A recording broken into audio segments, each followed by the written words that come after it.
Hey everyone, it's Coach Ammar from Vivid English.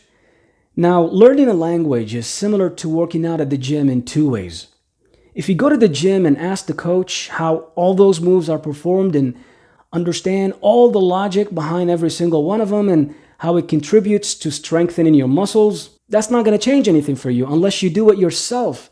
And that's very similar to watching YouTube tutorials. Because watching a coach explain all those moves for you, just like watching a YouTube teacher explain all the English aspects for you, isn't going to change anything, and it's not going to give you any practical ability. And even if you decide to do it yourself, but just once or twice, that's not going to be enough as well, because it takes a lot of repetition to build a muscle, just as it takes a lot of repetition to build a language.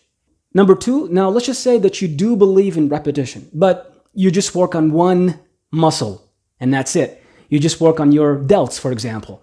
Now, working on one muscle is not going to make you a strong person because you're going to have to work on all your muscles. You have so many muscles in your body, and each one of them requires specific attention. And it's the same thing for language. If you focus on one area only, it's not going to give you any great results.